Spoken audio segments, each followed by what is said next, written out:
Tebow going on his own. He gets the try. The Red 78. We're both Munster people. Carberry gets over the line. Try from Munster. Nobody knows Munster rugby better.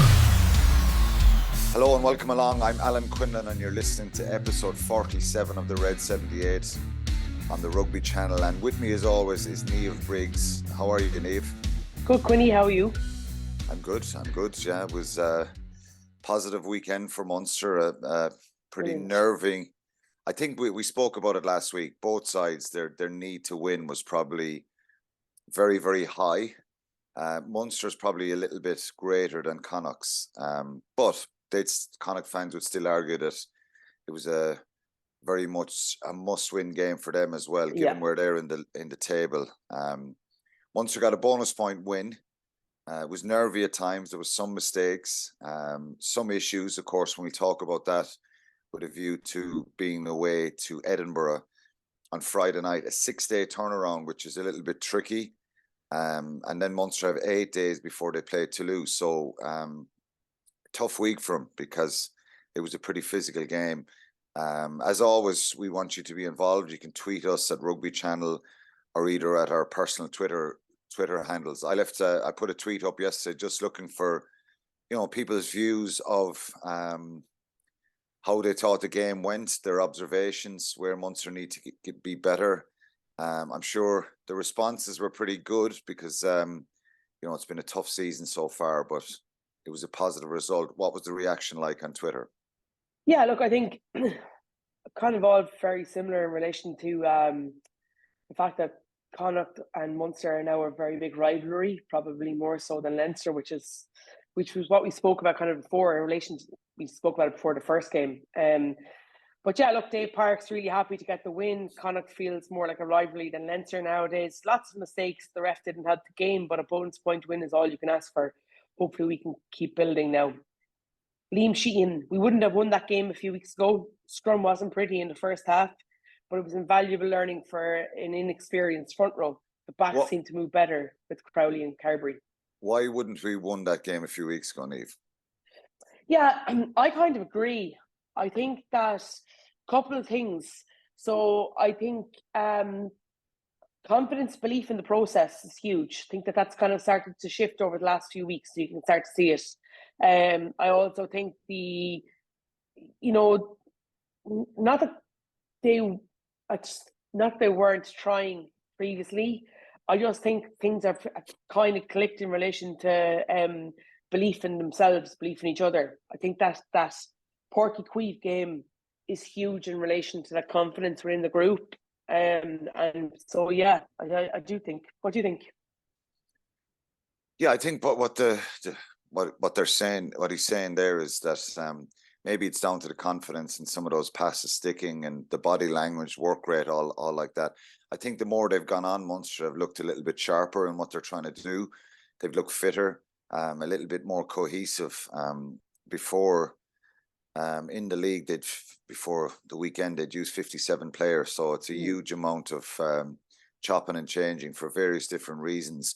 So, yeah, I think it was never going to be easy or pretty, but I think their body language looked a little bit better, and they came up with a lot of big moments, I think, in the game that really helped them, and they defended very well. I think I'll talk to you a little bit about the stats in a minute, but I agree. Maybe a few weeks ago, they wouldn't have been able to, see it out, because Connacht are a good side and they came back at them on a number of occasions and caused them problems. Yeah, huge. Alan O'Flynn overall enjoyed the match. Some lovely hands and attack moments that stood out. Frisch keeping the ball alive after the tackle. Maul used well. Our cons disciplined the ref. Kind of pick up all infringements, but felt they could have went the other way at times. Scrums are concerning. Anya Cahill, Frisch is a beautiful player. Excited to see him and Fekatoa gel in the field. Experienced, great for the front row, but line out a problem. Thank goodness John Ryan is home to steady the ship. Young guys improving, loves Crowley and Joey playing together. Joe has an interesting, and I'd be interested to get your thoughts on this. We need a big back five in our pack. I'd go with Dogbo and Klein in the second row and move Tide to the back row. Coombs at 8 and Hodnett at 7. Pete is a great option off the bench. for me, Joey didn't do enough to keep the 10 jersey, but if Haley's injured, Crowley might stay at 15. By the way, Frisch is an absolute baller, beautiful to watch. That is a very interesting team selection when you consider that Peter O'Mahony is probably has been one of the most consistently best performers for Munster so far this season. I don't think you can get him coming off the bench. I think he has to start. Yeah, that's just my opinion.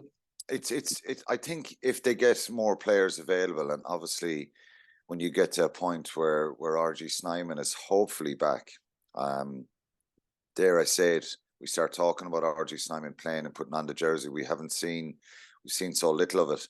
I think you can rotate things, and you can have the option of moving Tadhg into the back row and having real impact off the bench and chopping and changing a little bit there. But definitely trying to increase the size and power of your back five would be an advantage. But it'll definitely help the front row there. Yeah, it would, and I'd find it very difficult to leave Peter off. Yeah. But you can imagine Peter O'Mahony coming off the bench with Alex Kendellen or even John Hodnett or Jack O'Donoghue, things like that you need. So I think they haven't had that luxury yet this year, and maybe they will have when they get some more players back. And Thomas Ahern is another one, real impact player as well. Edogbo. When you get all those guys fit and available, will you? You never know with any team. As a coach, it's hard, and I think that's where everyone would love to see Munster be. The Munster fans would love to see that depth in selection and a real strong bench, because it makes a huge difference. And in some of the games that they've, you just go back to the Leinster game and you see the impact coming off the bench, and that's long term. That's exactly what you want. But I'd find it hard in a big game not to have his presence there, because I think he's played so well in the last 12 to 18 months for Munster and Ireland. Yeah, agreed. Dave Parks, really happy to get the win. Connacht feels more like a rivalry than Leinster nowadays. Lots of mistakes. Ref didn't help the game, but a bonus point win is all you can ask for. Hopefully we can keep going. Kerry wasn't pretty at times, but job done, points secured. Tadhg Beirne was immense again. We're continuing to build, and definitely our confidence and phase plays is improving. Tim McCarthy, good win. Scrum was a concern until the replacements were brought in. Inaccurate and over elaborate in possession at times. Definitely signs of an improved attack. Frisch played very well. Great to have John Ryan back in red. Stephen Fitzpatrick said it's improved intensity and more clinical in the red zone, but still many silly mistakes and basic errors. Huge improvement on the last game versus Connacht and Galway. Scrum is still an area of concern. Could I ask you just on that tweet there? Was it Stephen? Yeah. Tweeted there. He's talking about the improvement intensity, still a lot of mistakes. Do you think Munster fans can live with that and are happier with that? Yeah. Because I think we spoke a lot about it, isn't it? That intensity and that work rate and that aggression and body language and stuff, which kind of, you want to try and have that template, that drive and emotional pitch that you keep slagging me about all the time. Do you think Munster fans will be pleased and accepting of at least that being your baseline, that you have to bring that intensity, that have to bring that fight, that energy, and that, look, hopefully the mistakes and the cohesion will start to improve as the season goes on? Yeah, look, for me as coach, they're the non-negotiables, because they don't really take much talent. They're just literally things that you can do well. You can get off the line as quickly as you can. You can get around the corner. You can work off the ball in attack. And then if it's a system error or a drop pass or a missed tackle, they're fixable, and they're technical things that you can work on. But yeah, I think Munster fans, once they see energy and they see people, kind of going that extra few percent, I suppose, of putting their bodies on the line, I just think that that's what they've always adhered to. That's always been the culture within the group. So, Joe Cashman said, great result, badly needed. Attack looks promising. Casey, Carberry, Crowley and Frisch always look dangerous. Front row, however, remains massive concern. I'd have John Ryan as first choice until someone takes it off him. Coaches must see something different, but I can't.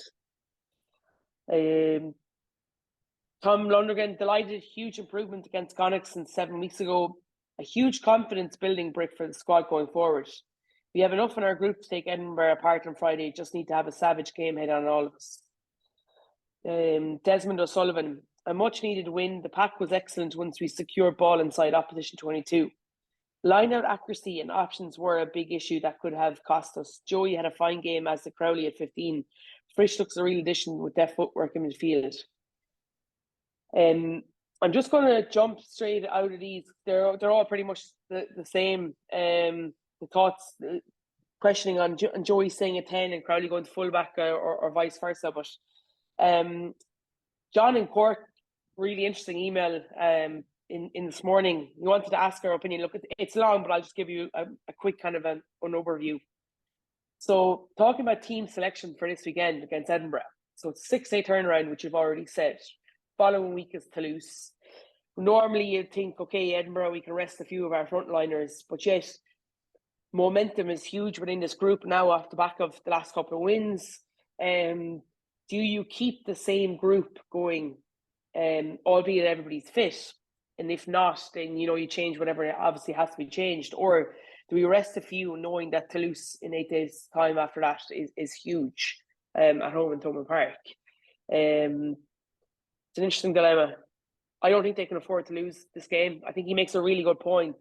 He says that the chances of Munster winning Europe this year are very much slim to zero. The sooner we face up to that, the better. History and tradition need to be set aside in the short term. We need to focus on finishing as high up the league table as possible and getting as favourable a draw as possible for next year. Yeah, we'll go into it a little bit more, I think, obviously, when we'll chat about Edinburgh towards the end of the podcast. But within reason, I think they've got to, if you were asking me to make a decision and say, will we prioritise, and this is a very difficult situation for a Munster man who played so many times in Europe and just was part of a group that just came alive European weeks. And obviously the fans do as well. And the colour and the journeys and the stories right across Europe is part of Munster's history and DNA. So do you, and I don't think Munster will ever go, well, we're going to go weak against Toulouse because we have to go strong against Edinburgh and we need to rest players. But it comes down to rotation, and every squad needs to be able to, make changes and rotate. Sometimes it hurts teams other teams can do that more comfortably, namely Leinster. Toulouse can make a lot of changes in their league. They've great depth in their squad. So Munster don't have the same luxury to be able to do that.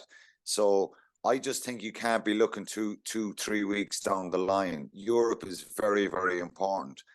The good thing for Munster is they've 8 days of a break. Can I just be the devil's advocate here and just throw something out? Bar the likes of maybe Peter O'Mahony and Tyke Byrne to a certain extent, because obviously they played a lot of minutes. They also didn't play all the minutes over the test series. I feel that this group have had a big break now over November. They obviously had a week off. They played South Africa and then another few days off. They all came back in this week to prepare for Connacht. In my mind, I'm like, surely they can all go again for the next 3 or 4 weeks.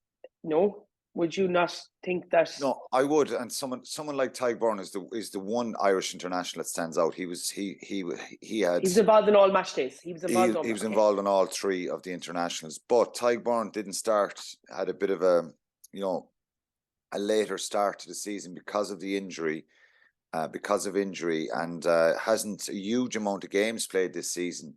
I think there will be opportunities to give him a break. But for me, and John makes the point, Munster after this weekend have 9 games left. They're halfway through the league campaign, and they're playing someone at the weekend that they would hope to get. It depends. Edinburgh probably win their pool in the league situation and could go get into Europe anyway. But for Munster, getting into Europe next year and the playoffs is probably bigger for me, because in simple terms, they're probably not going to win the European Cup. And that's it's a very dangerous. I hate even saying this stuff, but I'm not saying prioritize Europe, but just worry about this week. Pick as strong as you can. But it's difficult because the coaches have to look at these blocks and who's available and who needs breaks and who needs recovery and all that kind of stuff. But for me, Munster have to go as strong as they possibly can on Friday night in Edinburgh. Yeah, I agree. I think there's a lot to be said for just. I actually thought Roundtree spoke exceptionally well in the presser afterwards. I obviously didn't hear it, but I read about it in terms of he kind of hit all the right things. So obviously asked about Toulouse. He was like, we've got a game in 6 days' time. We don't think about 2 weeks down the line. We can't afford to think about 2 weeks down the line. We've got to think about next game. And I think you go with that next game mentality in terms of your review, preview type thing. It kind of centers players to, okay, for this week, this is what we're looking at. And you're right. Like, things will obviously ramp up the following week because it's the European game. But from them as a group, I just think if they kind of can get them all, it's easier said than done, to buy into this next game mentality, just the next game, then, you're keeping things on an even keel, from that point of view. So, but they have to go full strength for this. In the back of their minds, they will and they will have discussed the block of matches. Like they don't specifically aren't getting into Toulouse and say we're not going to play guys. It would have been discussed Toulouse. The same way Northampton will be discussed to look at who's available in this block, who's coming back from injury, who needs minutes, who needs game times. That would have been in a broader discussion, but he's 100% right. Munster can't. There was times gone by where they'd be in a strong position. They'd have probably 3-4 more wins in the league, and they would be in a position that they could rotate a little bit and hope that a team can get a job done. We'll talk a bit about Edinburgh in the next bit, near the end of this anyway, and their threats and dangers and the quality they have. Just getting into the match, I think 24-17 had finished. A little bit nervy, I think, as when it was 24-17 when Connacht got that try. But let's go back to the start. Munster started pretty well. The try they conceded from Mike Haley's pass infield to Ralston, was that down to some of the risk taking that they've been doing this year? Should he have kicked it out there? I know it's a hard question to ask, but it was a kind of a gifted try. It was a lot of pressure from Connacht, a really good kick from Blade in behind. Was that down to the fact that mentally they've changed a little bit in their approach and they're trying to take these risks and sometimes you're going to get caught? Or should they have been a bit more pragmatic there? Oh, look, hindsight is great. I think you're probably right. It is a chance to he sees it as a chance to kind of move the ball. I think for me is, I'd be questioning as a coach is, there's clearly if you go back and look at it, he doesn't really look as he passes it. So in my mind, Joey Carberry has to have called that, and therefore, are they looking around? Do they see that there's any kick chase? Is there any sort of communication, not just from the two of them, but from others saying, that there's a shooter? And to be fair, look, it was a great piece of defensive work by Connacht and great pressure, but they've got to make sure that in that zone that they're just a little more clinical in either A, their messaging, or B, their execution. But yeah, look, that'll be a disappointing one in the review this morning. I think they'll just be annoyed, but that has to be a collective in terms of the communication. So there's a winger coming back on Haley's outside. He can see in the pitch, and as he sees, he can actually start saying to him, shooter on your inside, carry. Do you know what I mean? So there has to be kind of a joined up kind of communication, I think. And unfortunately, there is going to be mistakes when you're trying to get a team to change their attitude and mentality. Just on the positives of the performance, right? In very simple terms, the positive is a bonus point win. If you were offered that before the game with some mistakes and errors in it, a few nervy moments, you'd have certainly taken it. And maybe it's a good thing that they didn't get this perfect performance because, with respect, Connacht are a good side. They're a very dangerous side. So for you, Niamh, the positives in the game, what were they as a collective?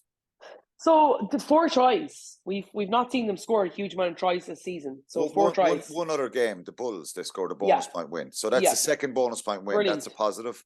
I thought that they still tried to play, so even though sometimes it broke down, they went in double figures and offloads, kept their discipline down underneath the double figures, which I'm always harping on about. And yeah, I just think that they look to try and play, which I'm loving. I love the fact that and we said, like I've always said, let's give it till after Christmas in terms of excuse me, where we judge where it's going. So the 4 tries, their discipline was better, I thought, than previously, especially in around that breakdown, and their willingness to try and play, even when things were starting to get a little bit unstuck in that period. Just after half time, I just thought, yeah, I think there were definitely a huge amount of positives. The maul was very strong as well. Yeah, I don't really look at the 40 stuff. Well, you should do it. I'm joking. I think the 2 tries from Roman Salano and John Ryan. Well, the John Ryan wasn't from a maul, but it started there. Yeah, but they were smart. Worked away at field. Niall Scannell's try. So yeah, there's 3 tries there by the forwards. I thought they were really smart. It's kind of the first little bit of innovation where we had seen the top, off the top and dropped into a pass, and then they're moving that point of contact away from Connacht. I thought it was quite good. I thought it was really good, a little kind of a small bit of innovation that not many teams would see or think, and then get good reward out of it. So yeah, I thought it was good.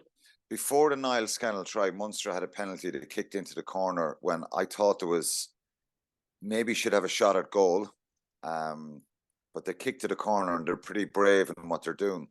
They lose the line out 5 yards out. Do they need to get better and more ruthless there, where they have to execute these opportunities in a game? And I think when they look back and review the game, I think that's a moment where you've just got to figure out a way. Now, credit to the Connacht defensive line out, but I think we've seen a few of them this year when they've got into good positions and they haven't been able to execute and win the line out and get that right. I don't know, is it a calling situation? Is it called to the wrong area? Is it just lacking that little bit of confidence and belief to really nail the throw, the lift, and win that line out?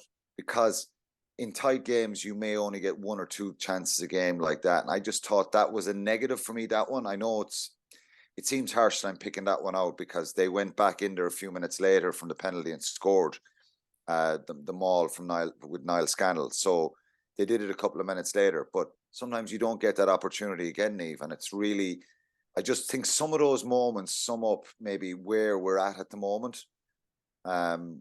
It's that kind of inconsistency in well, we talk about we're talking a lot about attack and the improvement and trying to change that, but I just think they need to be more ruthless with their. My chat about the attack is in relation to phase play. Oh no, I agree. It's not set piece. I still think that there is a huge amount of work to do on set piece, and to be fair, I guess that I'd imagine, going into the season, they didn't have to do a huge amount of set piece attack or set piece work because they need to change so much. And we obviously have way more ball in phase play than we do off a set piece. So I think that will start to come. But you're 100% right in relation to it's the inconsistency when they get into that scoring zone that, those entries, good teams punish those entries, even if it's a 3-pointer. And I just think at time Munster have the ability to let teams off the hook. And they've got to definitely try and shore that up, especially over the next 3 weeks. Yeah, it wears out the opposition. And look, again, a lot of changes. You want to get the pack kind of working hard together and minimal change if you want to get better at this situation. So it's just an area I think they need to get better at. You mentioned the set piece. And a lot of the tweeters there were talking about the scrum. It wasn't good. The reasons for that were obviously Connacht put a lot of pressure on the scrum. I think Quinlan Blade delayed a lot of the put-ins and I think that strategically that was brilliant. Yeah. Because I think they thought, delayed a little bit here and let Munster get a bit unsettled. Give Dennis Buckley a real chance because he's a real powerful low scrummager. Were his hips turned in on a couple of occasions? Absolutely. He got away with it. But Munster could never get settled in that scrum. And they had major issues there, even for Calvin Nash's try. I think that scrum was going backwards there when Casey pops out and goes down the blind side and did really well. And it was a great try. But I think the scrum was a problem. And a lot of the tweeters say, when John Ryan came in, when Niall Scannell came in, and Jeremy Lockman, it changed. And of course it did. They're big players. The three of them are internationals, and they made a difference when they came in. I think it's Josh Wycherley, Dermot Byrne, and Roman Salano were under pressure. I think they looked loose in their binds. They looked like they never got their feet right. There was a lot of movement, and that suited Connacht. And I think with Caelan Blade delaying it, so that's great. That's brilliant work out of Connacht to acknowledge, to see that and to do it that way. But I think, obviously, if they get an opportunity again, which they will, they need to be much better, because it's learning. So they're all incredibly young. They are, yeah. And that's probably the first. Is that the first time? Sorry, now I actually should have checked this up because I was only thinking about it last night. Is that the first time the three of them would have started a game together? Well, I think that they started in Cork. They've all started in patches, but I'm talking about in Cork together against South Africa. Okay. Oh yeah, they did. Sorry. But they've they've played very, very little together. So I think it's not just the props. I think the hooker has to be strong there as well and tighter.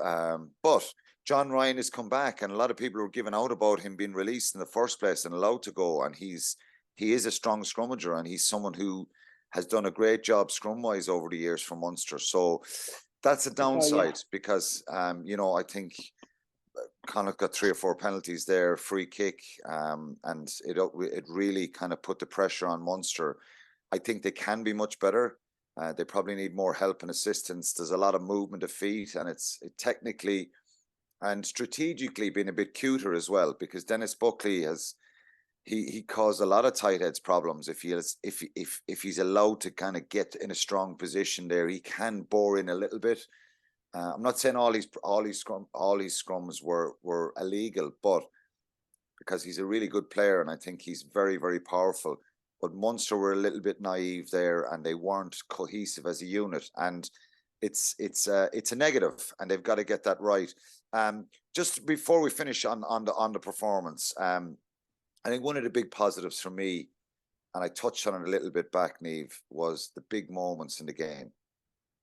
Penalty wins at the breakdown, good defensive hits, work rate, organisation, energy, so much better. Yeah, agreed. I think defensively they may have had 1 or 2 big mistakes, but as a unit, they're actually very cohesive. They work very, very hard for each other. They only missed 8 tackles in the game. Yeah, which Connacht had a lot of possession. So they're working very, very hard for each other. You can see them, they're putting pressure. But it's not even that. For me, it's the patience. It's the understanding of when can they go and have a crack at a breakdown, when not to, when they just literally just fill the field, when they start to put pressure on around that 9. You know what I mean? They're making very, very good decisions. And yeah, what I love most, though, and then that they're in it, is their ability to defend in 22 and on their own goal line. They rightly or wrongly, because we've allowed teams access into that, or entry points in there. We spent a lot of time in there over the last few games, but we've actually managed to stave off, and that gives you confidence, knowing that okay, if something happens and they get an entry in, this doesn't necessarily mean it's going to be a try. Do you know what I mean? So yeah, I just think that's been a huge positive over the last few weeks, and something that we probably haven't given them enough credit for or spoken enough about it. Yeah, and those big moments I'm referring to, the defensive hits, good reads, turnovers at the breakdown. Tyburn, some big turnovers. Jack O'Donoghue got a brilliant turnover. I think they need to be better when they review it about that period when Kieran Marmion scores a try in the second half. A lot of mistakes, penalties given away, Connacht kicking it up along the touchline with penalties. They put themselves under a lot of pressure there. So very much, I suppose, a 7 out of 10, I think. I would probably given it, and I think that's a big positive from where they were at. just on the player performances, we're talking about those big moments. Tyg Byrne got player of the match, and with respect to Tyg, I think it flattered him a little bit. He's always coming up, and he's a world-class player, and he just can come up with those brilliant moments, and he hit a brilliant game. But I thought John Hodnett was outstanding at number 7. The tackles, the energy, the work rate, just the ability to really put pressure on Caelan Blade, Jack Carty, constantly trying to look for turnovers, slowing ball down. He was outstanding. But for me, and this leads us on to Star of the Week, the Munster Star of the Week this week for me is Anton Frisch. I thought, where was this guy for the last couple of years? You know, he had a stint in Bristol. He played in the lower divisions in France. He is potentially a real star. Just his body language, his hands, always looking to create something, and came up with some big reads in defence as well. I thought he was, that's really impressed me. He's non-stop. This guy is trying to get his hands on the ball, obviously, and that's his big strength. But defensively, superb. Really reminded me on Saturday night watching him of Gary Ringrose, a real Gary Ringrose type player.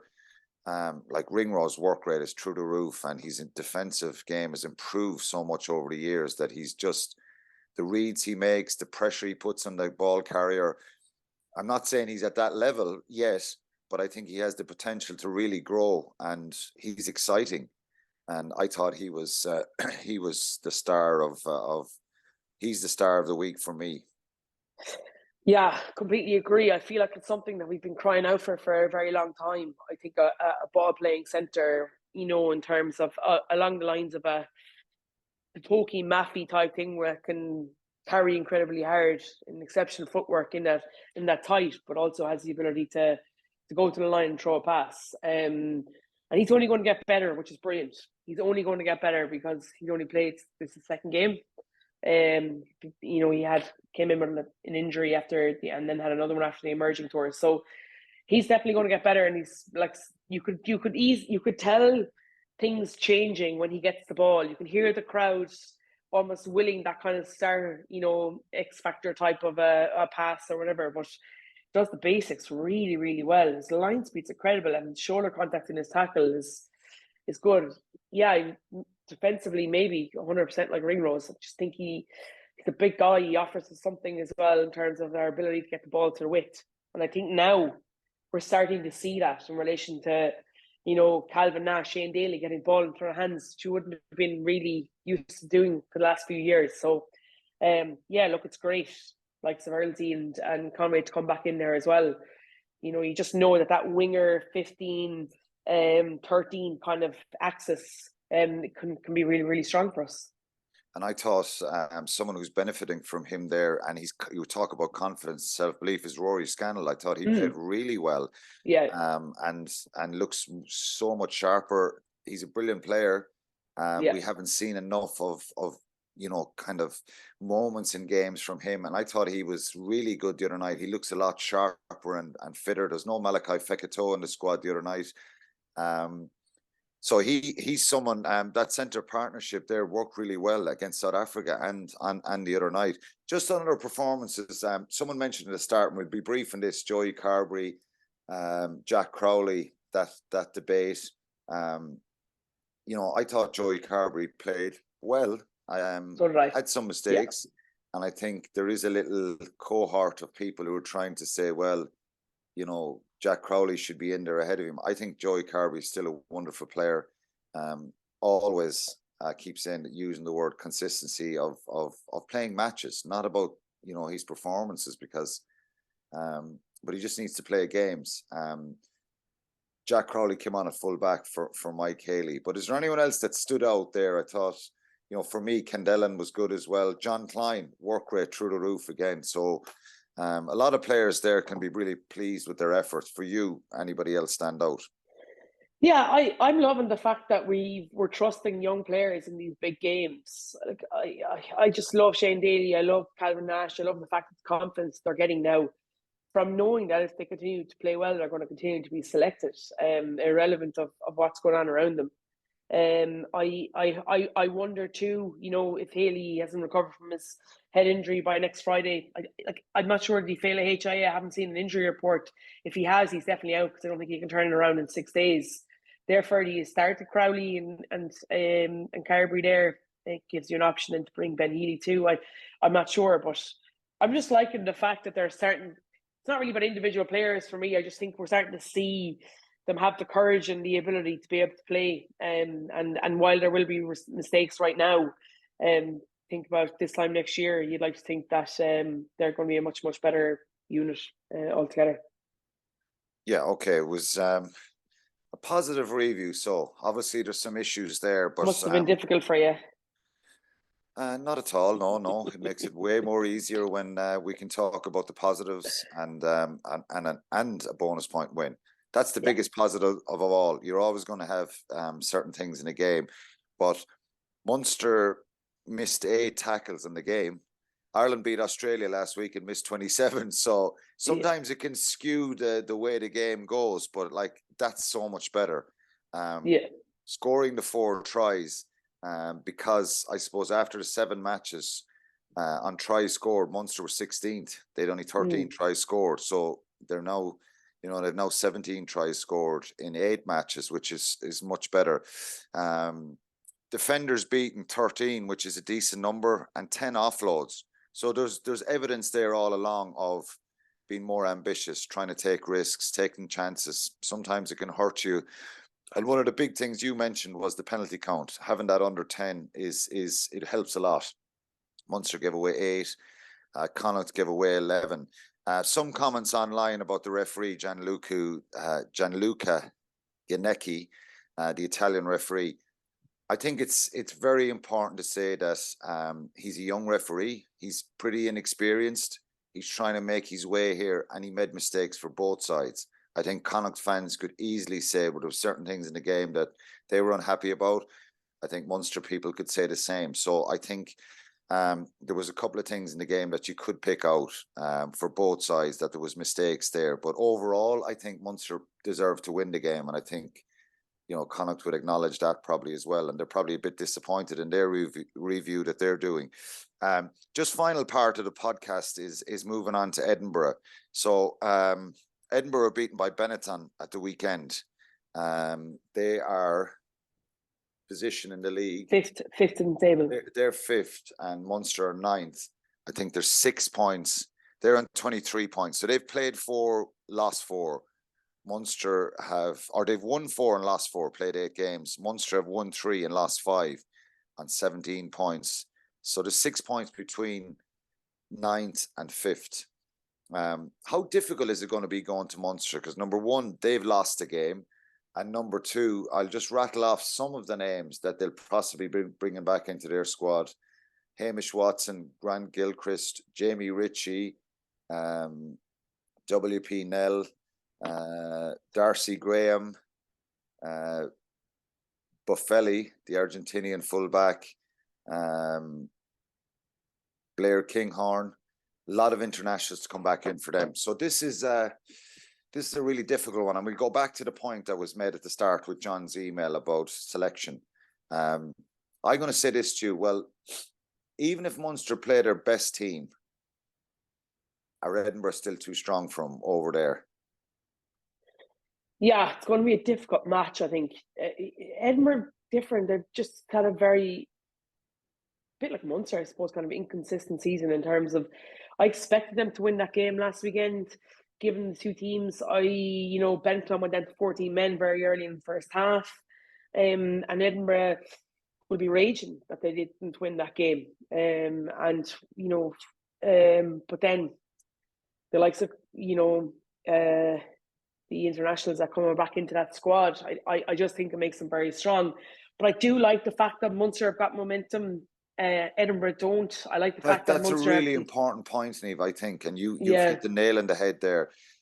Okay, these guys have played with Scotland, a lot of them, and they have to interact, get 7 or 8 guys possibly back into the team, and which they probably will do. But Munster have a little bit of momentum now, so maybe that's the point where we're trying to harpen on here, that they need to keep this going as best they can and keep continuity in selection.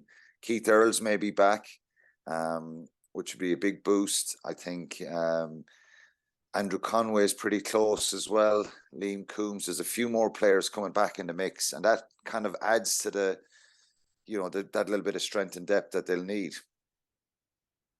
Yeah, 100%. I just think,